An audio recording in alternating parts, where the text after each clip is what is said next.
어떻게 보세요? 지금 오늘 뭐 물론 이제 뭐 다수당이 이제 민주당이 이제 밀어붙이니까 뭐 그리고 이미 사실 표결은 됐던 거고 오늘 이제 통과만 남은 거잖아요. 그죠? 네. 이 보시면서 감회가 어떠세요? 김건희 특검법이라는 게 사실 도이치모터스 주가 조작 사건에 이제 김건희 씨가 적극적으로 연루가 됐다라는 이런 취지의 사건이지 않습니까? 사실 저는 크게 관심은 없었다가 제가 고발사주 사건이라고 많이 알려져 있죠. 네. 그 고발장에 2020년 4월 3일 1차 고발장입니다. 네. 거기에 이제 피고인 손준성이 공범 김웅에게 보냈던 이 고발장 10페이지와 14페이지에 어떻게 적혀 있었냐면요. 그러나 사실 김건희는 불법적인 주가 조작에 관여한 사실이 전혀 없었다. 이게 10페이지에 나옵니다. 그리고 14페이지에 또 그러나 사실 김건희는 불법적인 주가 조작에 관여한 사실이 전혀 없었고 라고 쓰여져 있습니다.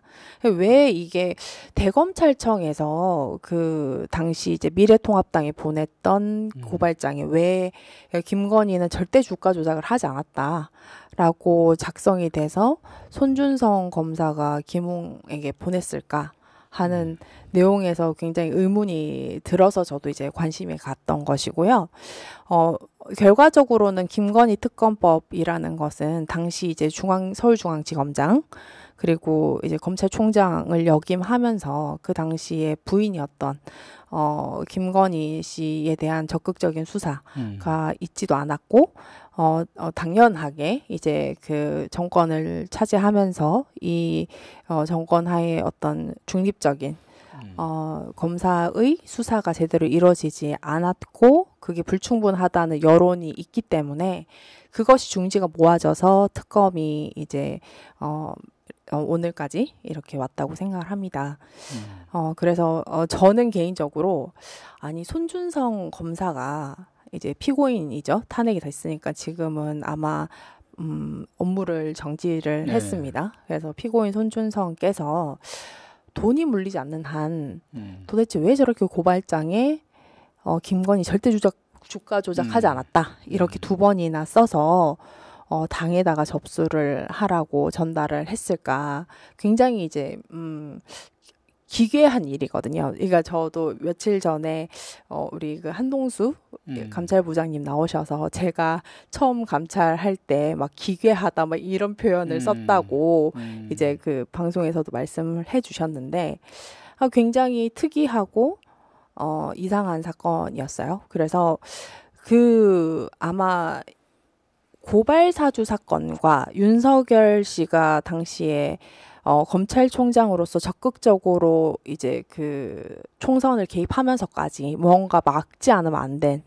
중대한 어떤 위기의식이 무엇이었을까라고 봤을 때는 거기에서 나오는 것은 이제 크게는 김건희와 한동훈의 채널A 사건입니다.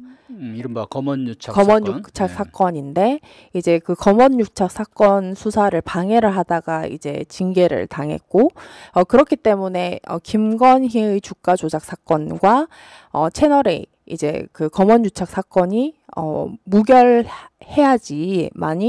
이제 그 윤석열이 안전한 거기 때문에 그 고발사주 사건의 고발장이 그렇게 작성되지 않았을까 하는 너무 타당하고 너무 명백한 읽기만 해도 사실 모두 다 공감을 할 겁니다. 그래서 그런 고발장이 대검찰청에서 뭐 조금 이따 말씀을 드리겠지만 재판 과정에서는 조직적으로 이제 그것을 위해서 정보를 수집하고 뭐 페북을 캡처를 하고 막 이런 것들 왜 도대체 윤석열 총장 개인만을 위해서뿐만 아니라 심지어 검사도 아닌 윤석열 씨 부인인 김건희 씨를 위해서 대검찰청의 모든 검사들이 한마음처럼 움직여서 그 고발장을 작성을 했을까라는 것이 굉장히 불쾌한 일이죠. 국민 입장에서는. 거기에 당연하게 한동훈 씨도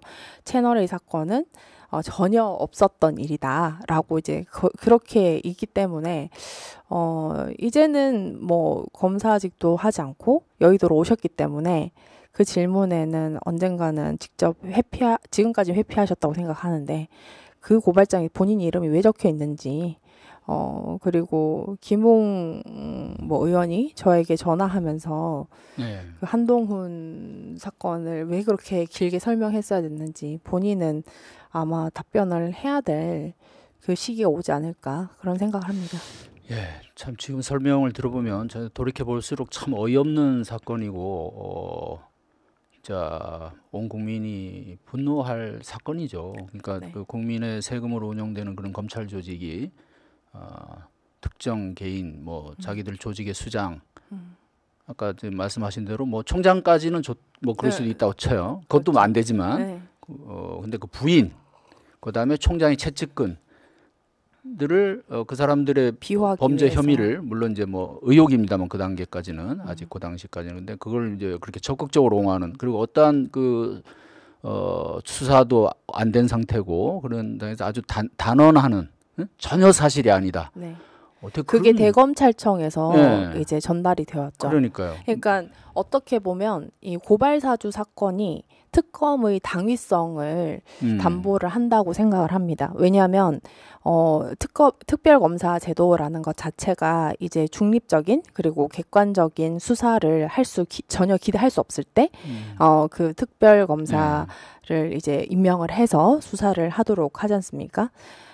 물론 이제 그 특별검사 역시 이제 통과가 되고 나면 그 일선의 검사가 파견이 돼서 수사를 하는 것은 또 이제 그 부분이 있기 때문에 그것을 조금 좀 더 기술적으로 예민하게 봐야겠지만 심지어 이제 수사를 해야 되는 검찰청, 특히 그 총괄하는 대검찰청에서 김건희 씨는 절대 주가 조작을 하지 않았다. 뭐 특정인은 절대 뭐 검언주택 사건을 저지르지 않았다라고 이미 결론을 내려서 절대 오히려 그 반대편 의혹을 제기를 하고 그 범죄를 수사하라고 요청하는 기자들과 뭐 정치인들을 오히려 역으로 이제 보복 수사를 하라는 취지의 고발장을 대검찰청에서 작성해서 왔기 때문에 김건희 관련한 특히 뭐 도이치모터스 주가 조작 사건뿐만 아니라 이 관련한 것들은 고발 사주 사건을 저지를 정도의 검찰이 어떤 수사를 했겠느냐라는 것들을 너무 적나라하게 그러니까요. 보여주고 너무 있죠. 신뢰가 전혀 갈 수가 없는 그런 그렇죠. 집단이라는 걸 보여준 것이고